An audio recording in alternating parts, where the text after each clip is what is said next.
Assalamualaikum warahmatullahi wabarakatuh.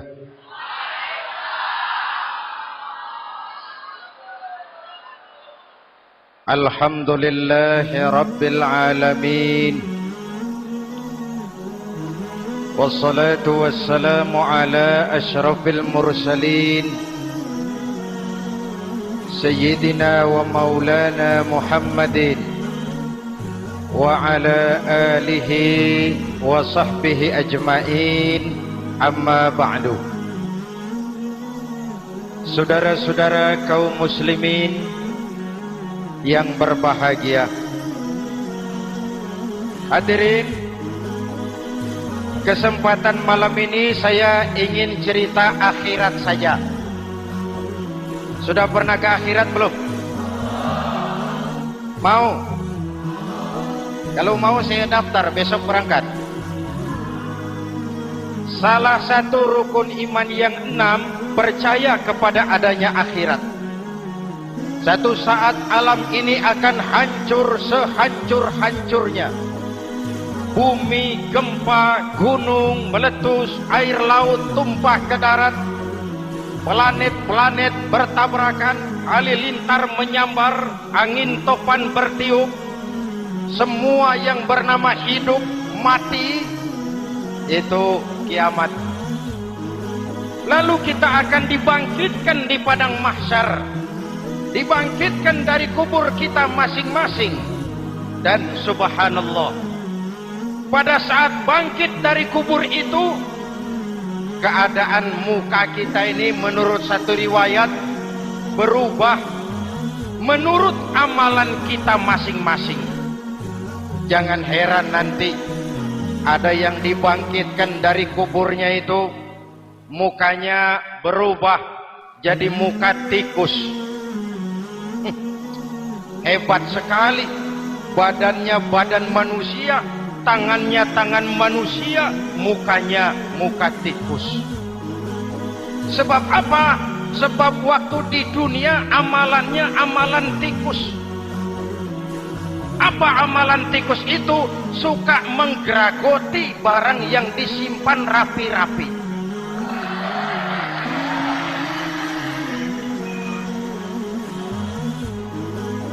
Itu nanti koruptor-koruptor yang menggeragoti uang rakyat, itu nanti bangkit mukanya muka tikus. Na'udzu. Saudara lihat, oh ini yang geragoti uang rakyat mukanya muka tikus.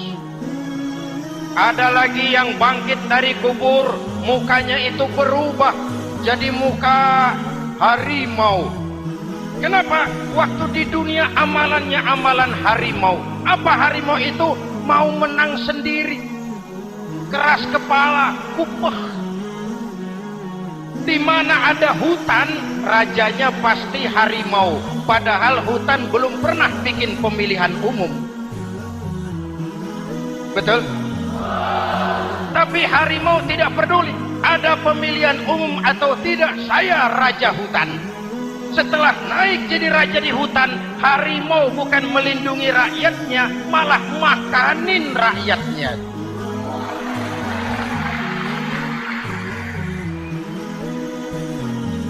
Orang-orang yang mau benar sendiri. Ada lagi yang bangkit dari kubur gagah, mukanya muka ketek. Sebab apa? Waktu di dunia amalannya amalan ketek. Apa ketek itu? Rakus, serakah, tamak. Coba, ketek itu kasih pisang dimakan, berikan lagi, pegang, berikan lagi, kakinya yang megang, temannya diberikan, masih dirampas juga. Ketek. Serakah, kalau mental ketek masih gentayangan di republik ini, maka pemerataan cuman akan jadi dongeng. Kaum muslimin yang berbahagia, pada saat itu di akhirat nanti Setiap orang sibuk dengan urusannya sendiri-sendiri. boleh jadi setiap kita lalu akan dimintakan pertanggungan jawab. Boleh jadi orang tua tidak sempat lagi mengingat anaknya, saudara tidak lagi sempat memikirkan saudaranya. Tiap orang akan dimintakan pertanggungan jawab. Dalam kondisi seperti itu, Rasulullah mengajarkan sab'atun yudhilluhumullahu yawma la dhilla illa zilluh. Ada 7 golongan manusia yang di akhirat nanti akan langsung mendapat perlindungan dari Allah Subhanahu wa taala. Orang lain sibuk, dia tenang. Orang lain resah dan gelisah, dia ayem. Kenapa? Mendapat perlindungan dari Allah. Sebab ketika di dunia ia memberikan perlindungan kepada orang banyak. Siapa mereka? Mudah-mudahan kita termasuk salah satu di dalamnya. Mencari perlindungan Allah lebih-lebih dalam situasi sekarang ini. Pertama, imamun adil.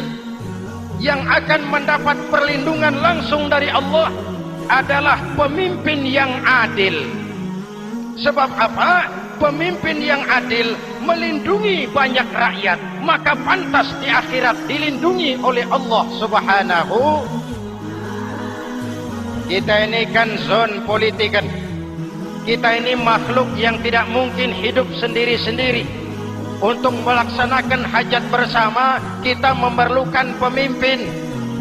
Memilih pemimpin itu tidak sulit. Dalam fikih, ketika sholat, itu dijelaskan bagaimana cara memilih imam.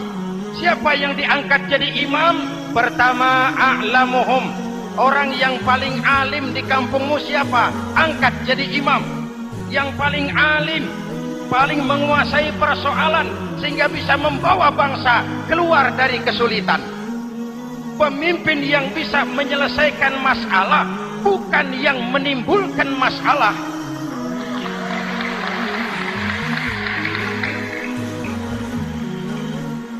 Apalagi kalau pemimpinnya jadi masalah, bagian dari masalah. Ini namanya pengurus jadi urusan.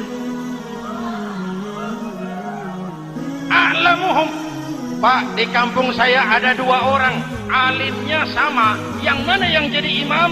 Afsahuhum, yang lebih fasih lidahnya, yang paling pandai menyuarakan aspirasi rakyatnya, punya sense of crisis. Yang satu alim tapi pelo, yang satu alim tidak pelo, yang tidak pelo jadi imam. Kenapa?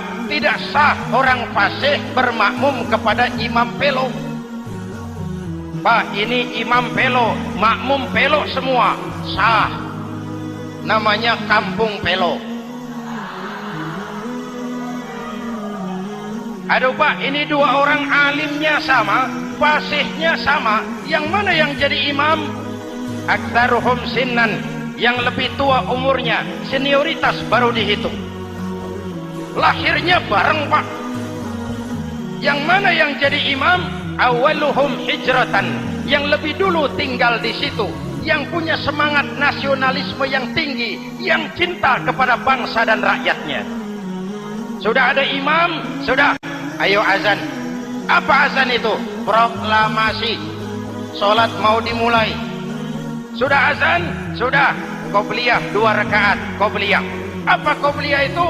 Dulu ada namanya Panitia Persiapan Kemerdekaan Indonesia, qobliyah.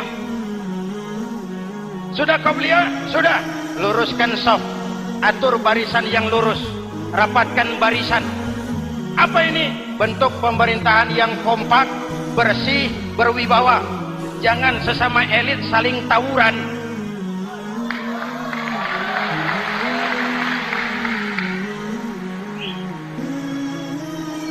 Luruskan shaf.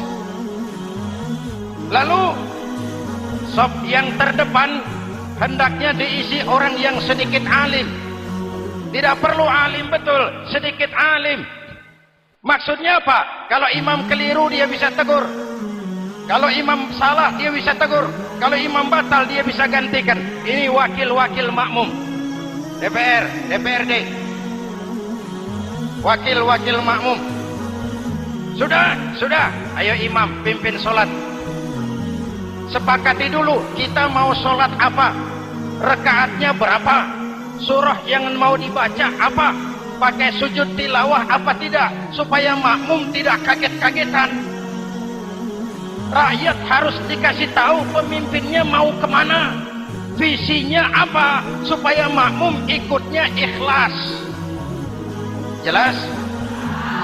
Hadirin yang saya hormati, kita memerlukan pemimpin yang adil, yang menaungi rakyatnya, sehingga dengan demikian nanti mereka akan dinaungi langsung oleh Allah Subhanahu. Mudah-mudahan Allah memberikan kepada kita rakyat dan bangsa Indonesia ini pemimpin yang adil. Saya yakin perjalanan waktu akan mengantarkan kita di mana orang-orang akan terbuka topengnya, sehingga akan jelas mana pembela rakyat, mana penyengsara rakyat.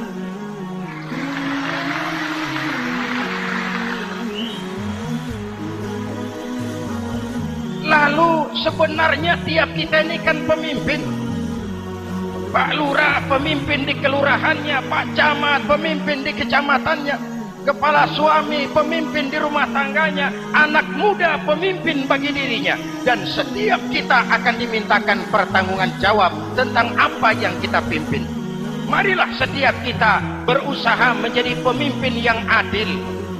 Satu. Yang kedua, syab nasya'a fi ibadatillah, anak muda yang tekun beribadah kepada Allah. Amin.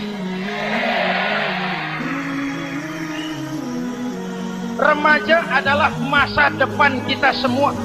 Akan bagaimana Republik Indonesia, bahkan akan bagaimana Islam di Republik Indonesia 20, 30, 40 tahun yang akan datang, anak-anak kita jawabannya.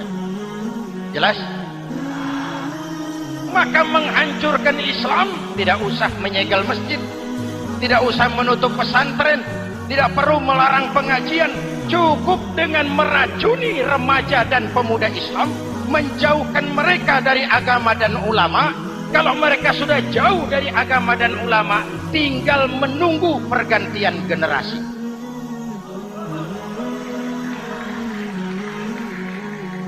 Maaf, kalau yang sudah 60 tahun ke atas itu saya anggap angkatan selamat. Generasi tanda seru. Insya Allah mantap akidahnya, tidak goyah imannya. Tapi yang 30 tahun ke bawah, adik-adik saya ini, the next generation, kalian yang jadi pilot project. Hei remaja-remaja Islam, kalau mau jadi remaja dan pemuda modern, jangan dekat-dekat ke masjid kuno. Masjid khusus 70 tahun ke atas. Baca Quran kampungan, ngaji urusan akhirat. Seiring dengan itu, modernisasi diartikan dengan westernisasi. Kau tidak bisa jadi pemuda modern kalau semua yang datang dari barat belum kau telan mentah-mentah. Kau harus bisa bergaul seperti orang barat, berpakaian seperti orang barat, berumah tangga seperti orang barat, makan minum seperti orang barat. Kalau nyanyi lagunya lagu barat yang orang lain nggak ngerti, kamu juga nggak tahu. Mengalirlah narkoba dalam segala bentuknya. Maka muncullah generasi-generasi santai, generasi-generasi salon yang mencoba mencari pelarian hanya dengan kesenangan sesaat, tapi menghancurkan masa depan yang pasti.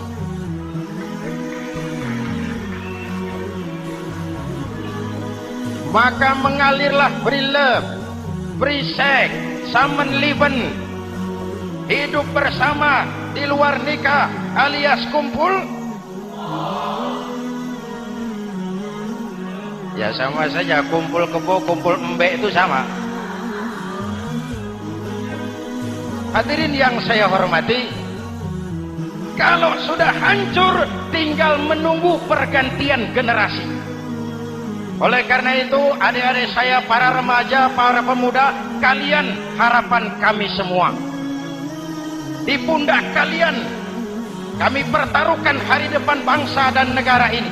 Hidup cuma putaran menunggu giliran. Ada saat datang, ada waktu pergi. Ada hari lahir, ada saat kembali. Ada hari dilantik, ada saat untuk menyerahkan jabatan. Hidup cuma sekadar menunggu giliran. Karena itu kepada kalian saya ingatkan satu ucapan orang bijak.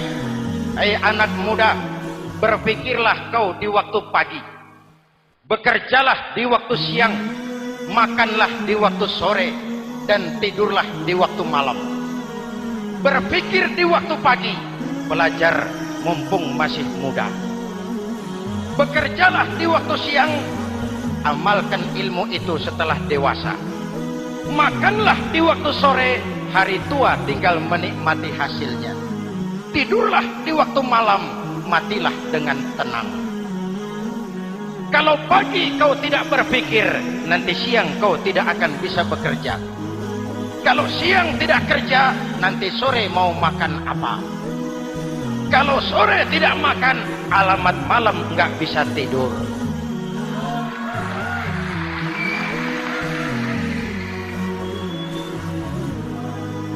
Kalau waktu remaja, waktu muda maunya santai-santai saja, dewasanya bingung. Kalau dewasanya bingung, hari tua terlunta-lunta. Kalau hari tua terlunta-lunta, matinya menteleng. Maka lebih baik makan singkong betulan daripada makan roti mimpi. Ayo, makan singkong betulan, makan roti mimpi, lebih bagus mana? Lebih bagus makan roti betulan. Kalau perlu, lebih baik sekolah sambil dagang koran, sekolah sambil parkir mobil, sekolah sambil semir sepatu, daripada petatang peteteng tanpa prospek hari depan yang ada artinya.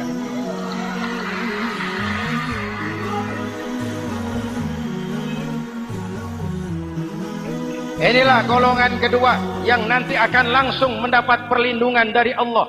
Anak muda yang tekun ibadah. Kalau orang tua tekun ibadah, pantas. Orang tua rajin ibadah, tidak istimewa. Masya Allah Pak, itu orang tahajudnya hebat, wirid yasinnya mantap, puasanya luar biasa, zikirnya mantap. Umurnya berapa? 70. Wajar.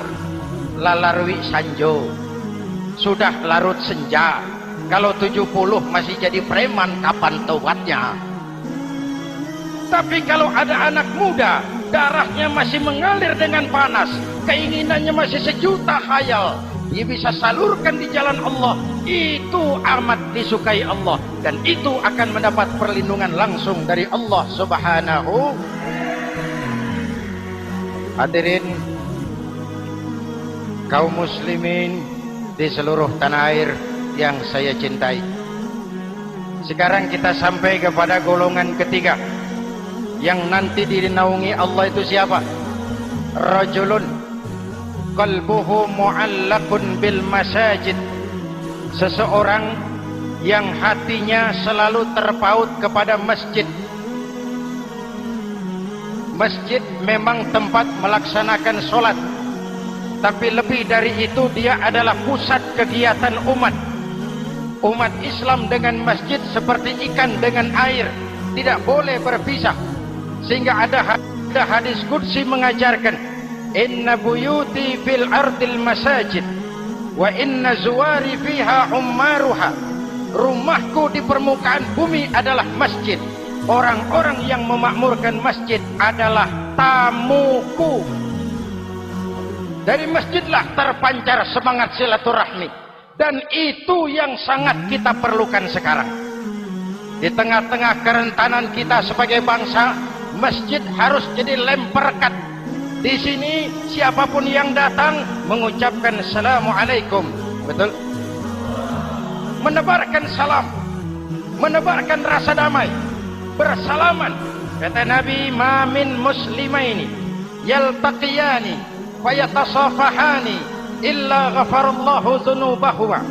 Apabila dua orang Islam bertemu lalu bersalam-salaman, Allah akan menghapuskan dosa yang terjadi di antara kedua orang itu. Bangsa kita sedang rentan perpecahan. Benih-benih disintegrasi bertebaran di mana-mana. Maka mari kita kembali ke masjid untuk menyusun semangat kebersamaan, meluruskan saf, merapatkan barisan, dan menerjemahkannya di luar masjid. Ini ada kaitannya dengan faktor yang keempat, yang langsung dilindungi Allah. Siapa mereka? Rajulani tahabba fillahi ijtama'a alaihi wa tafarraqa alaihi. Dua orang yang bersaudara, bertemu karena Allah, berpisah karena Allah. Itu akan dilindungi langsung oleh Allah di hari akhirat nanti. Dua orang bersaudara, bertemu karena Allah, berpisah pun juga karena Allah. Tadi dalam perjalanan ke sini saya melalui sebuah desa. Masih ada sisa-sisa tawuran antar desa. Saya tidak sebutkan desanya, itu rahasia perusahaan. Saya cuma prihatin siapa lawan siapa. Siapa yang kita bakar rumahnya, siapa yang kita sambiti dengan batu, siapa yang kita rugikan, padahal urusannya kadang-kadang sepele. Di satu desa misalnya cuma urusan kaset jadi tawuran antar desa. Ini kan hal yang sangat sepele, padahal Nabi mengajarkan dengan keras, kalau dua orang Islam saling bertengkar, al-qatil wal maktul finnar, yang membunuh dan yang dibunuh dua-duanya neraka. Sahabat bertanya, ya Rasul, kalau yang membunuh masuk neraka pantas, kenapa yang dibunuh neraka juga? Rasulullah senyum lalu berkata, yang dibunuh pun sudah punya niat membunuh, cuma keduluan dibunuh. Andai kata tidak dibunuh, dia yang akan membunuh. Mari kita renungkan, kenapa sebagai bangsa kita seperti tercabut dari akar budaya kita. Kita jadi beringas, kita jadi brutal untuk hal yang sepele. Yang satu teriak Allahu Akbar, yang lain teriak Allahu Akbar. Siapa lawan siapa? Dulu Bung Tomo teriak Allahu Akbar, musuhnya londo. Sayyidina Hamzah, Khalid bin Walid teriak Allahu Akbar, yang dilawan kafir. Abu Jahal, Abu Lahab, Abu Sufyan. Sekarang si Ali lawan si Hasan, Hasan Allahu Akbar, Ali Allahu Akbar. Siapa lawan siapa?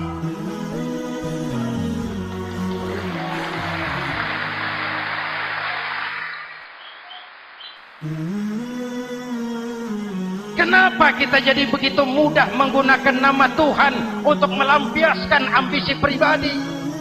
Kenapa Allahu Akbar yang begitu sakral kita lepas cuma untuk pelampiasan sebuah dendam? Dua orang yang bersaudara, bertemu karena Allah, berpisah karena Allah. Itu ukurannya.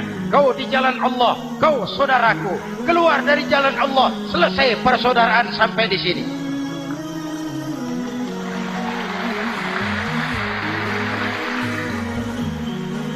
Hadirin, lewat mimbar ini saya kembali menekankan, mari kita pelihara kerukunan. Pertama, rukun antar umat seagama. Sesama muslim harus bersatu. Yuk, kita rukun yuk. Kita kompak yuk. Kita bersatu yuk. Sesama muslim, kaos boleh berbeda, boleh. Jaket boleh tidak sama, silakan. Paham politik boleh berbeda, boleh. Kau lewat sana, saya lewat sini, nanti kita ketemu di sana.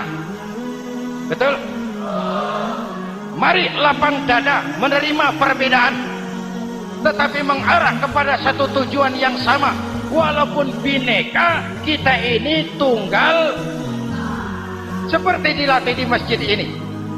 Dua orang yang bersaudara, bertemu karena Allah, berpisah karena Allah. Hati-hati, di masyarakat sekarang ini kan lebih banyak tukang kompor daripada tukang lem. Tahu tukang kompor?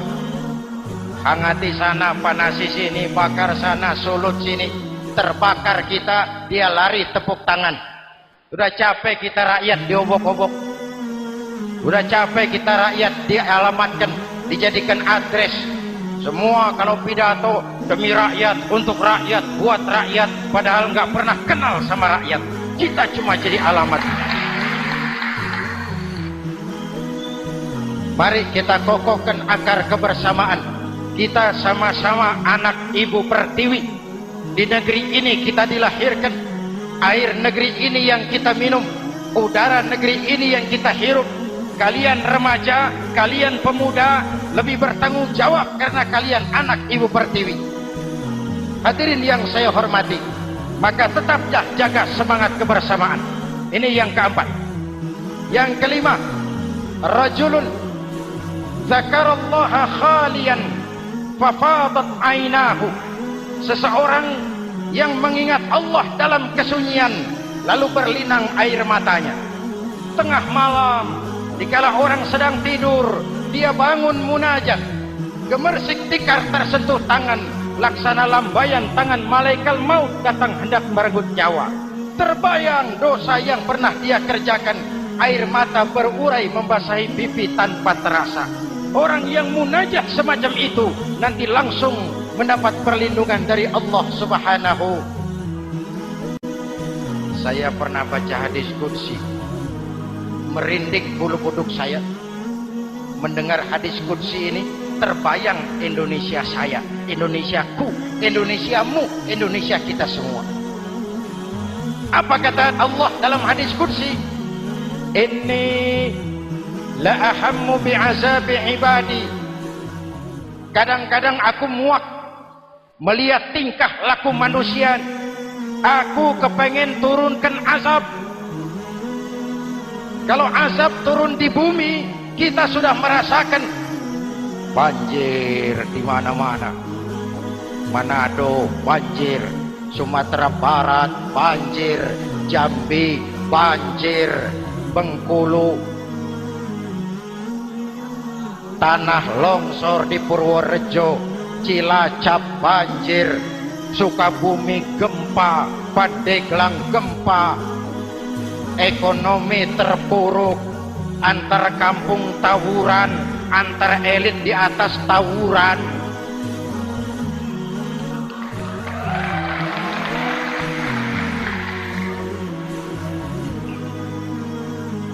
Hutang numpuk. 40% APBN kita ini sekarang cuma untuk bayar hutang. Itu pun dengan asumsi dolar 7.000, 9.000, artinya sekitar 50% APBN kita untuk bayar hutang. Untungnya sekarang ini yang agak menolong, harga minyak membaik di pasaran internasional. Hadirin yang saya hormati, ini lagi ngomong apa saya sih? Aku pengen turunkan azab, tetapi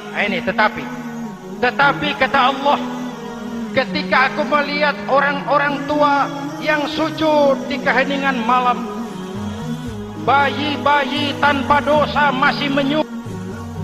Hadis qudsi mengajarkan, inna buyuti fil ardil masajid wa inna zuwari fiha ummaruha. Rumahku di permukaan bumi adalah masjid. Orang-orang yang memakmurkan masjid adalah tamuku.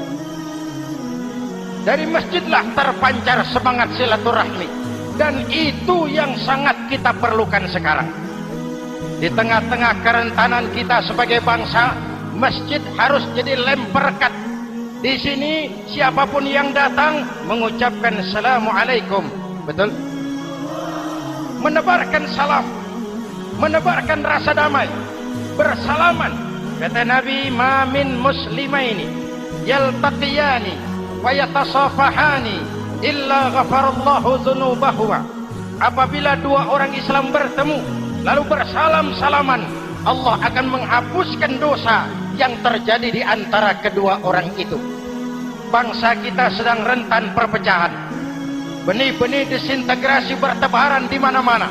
Maka mari kita kembali ke masjid untuk menyusun semangat kebersamaan, meluruskan saf, merapatkan barisan, dan menterjemahkannya di luar masjid. Ini ada kaitannya dengan faktor yang keempat yang langsung dilindungi Allah. Siapa mereka? Rajulani tahabba fillahi ijtama'a alaihi wa tafarraqa alaihi. Dua orang yang bersaudara, bertemu karena Allah, berpisah karena Allah. Itu akan dilindungi langsung oleh Allah di hari akhirat nanti. Dua orang bersaudara, bertemu karena Allah, berpisah pun juga karena Allah. Tadi dalam perjalanan ke sini saya melalui sebuah desa. Masih ada sisa-sisa tawuran antar desa. Saya tidak sebutkan desanya, itu rahasia perusahaan. Saya cuma prihatin siapa lawan siapa. Siapa yang kita bakar rumahnya, siapa yang kita sambiti dengan batu, siapa yang kita rugikan. Padahal urusannya kadang-kadang sepele. Di satu desa misalnya cuma urusan kaset jadi tawuran antar desa. Ini kan hal yang sangat sepele. Padahal Nabi mengajarkan dengan keras, kalau dua orang Islam saling bertengkar, al-qatil wal maktul finnar, yang membunuh dan yang dibunuh dua-duanya neraka. Sahabat bertanya, ya Rasul, kalau yang membunuh masuk neraka pantas, kenapa yang dibunuh neraka juga? Rasulullah senyum lalu berkata, yang dibunuh pun sudah punya niat membunuh, cuma keduluan dibunuh. Andai kata tidak dibunuh, dia yang akan membunuh. Mari kita renungkan, kenapa sebagai bangsa kita seperti tercabut dari akar budaya kita. Kita jadi beringas, kita jadi brutal untuk hal yang sepele. Yang satu teriak Allahu Akbar, yang lain teriak Allahu Akbar. Siapa lawan siapa? Dulu Bung Tomo teriak Allahu Akbar, musuhnya londo. Sayyidina Hamzah, Khalid bin Walid teriak Allahu Akbar, yang dilawan kafir. Abu Jahal, Abu Lahab, Abu Sufyan. Sekarang si Ali lawan si Hasan, Hasan Allahu Akbar, Ali Allahu Akbar. Siapa lawan siapa?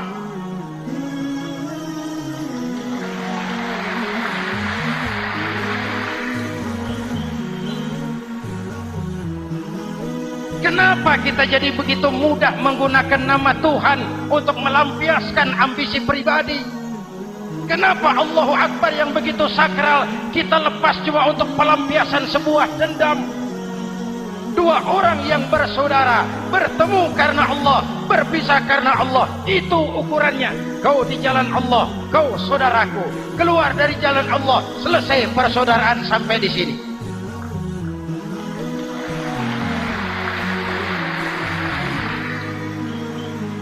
Hadirin, lewat mimbar ini saya kembali menekankan, mari kita pelihara kerukunan. Pertama, rukun antar umat seagama, sesama muslim harus bersatu. Yuk, kita rukun yuk. Kita kompak yuk. Kita bersatu yuk. Sesama muslim, kaos boleh berbeda, boleh. Jaket boleh tidak sama, silakan. Paham politik boleh berbeda, boleh.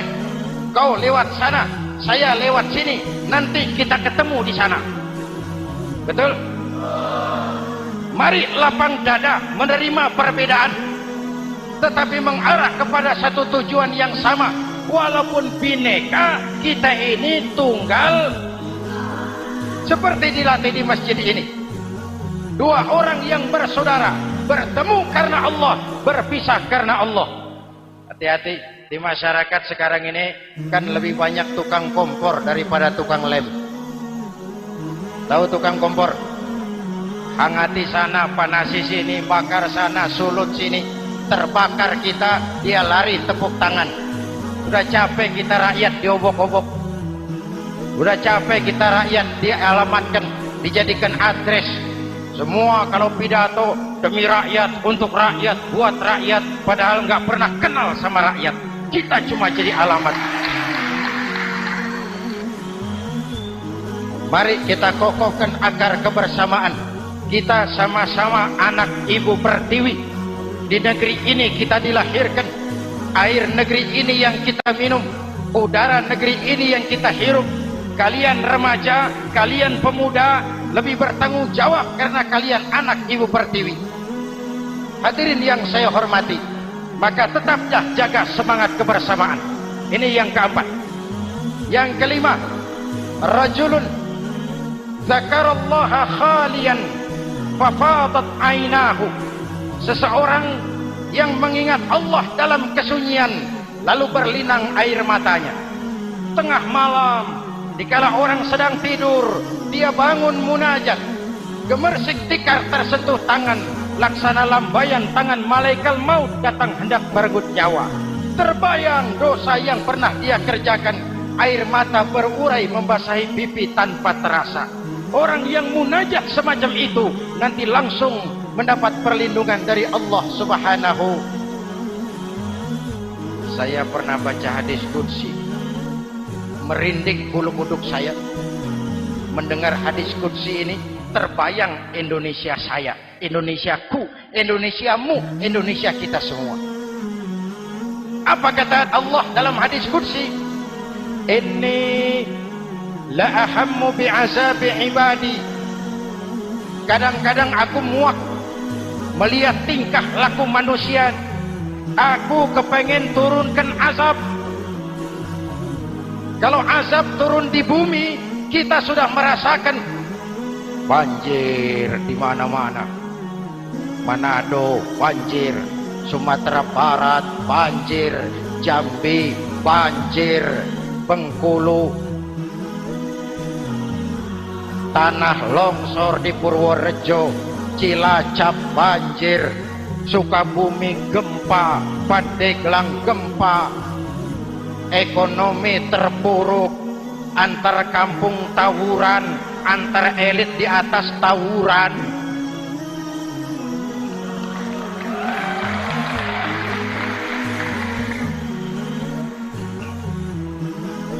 Hutang numpuk.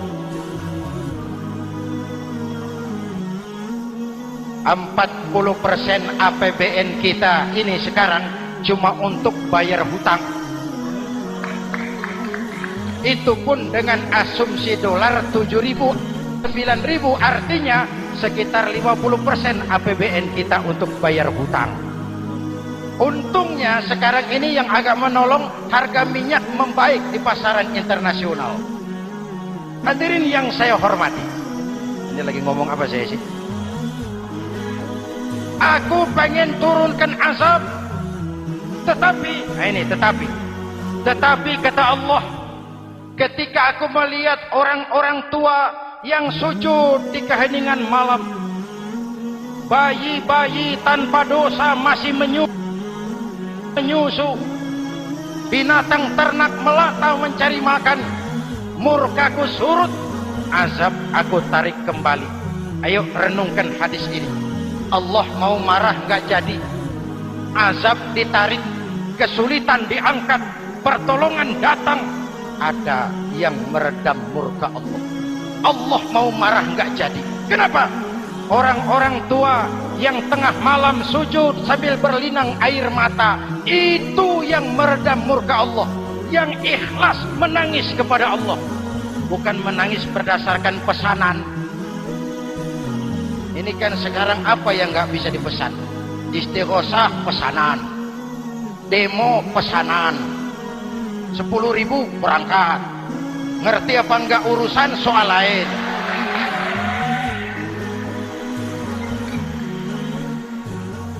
Jadi bukan demonstran, pekerja demo. Orang tua yang ikhlas nangis kepada Allah di keheningan malam, kita hutang jasa kepada orang-orang tua yang ikhlas seperti itu. Itu yang menjaga keselamatan bangsa. Allah mau murka nggak jadi. sepanjang masih banyak orang-orang tua yang sujud di tengah malam. Amin. Yang kedua, bayi tanpa dosa masih menyusu. Tanpa dosa. Binatang melata mencari makan. Sekarang bagaimana kesulitan, gak mau panjang. Mengamalkan hadisnya terbalik. Yang disuruh itu orang tua tengah malam sujud. Bayi tanpa dosa nyusu. Sekarang ini orang tua tengah malam nyusu. Bayi tanpa dosa dibuang ke tempat sampah. Akibat pergaulan bebas, bayi tanpa dosa dibuang ke tempat sampah. Orang tua tengah malam.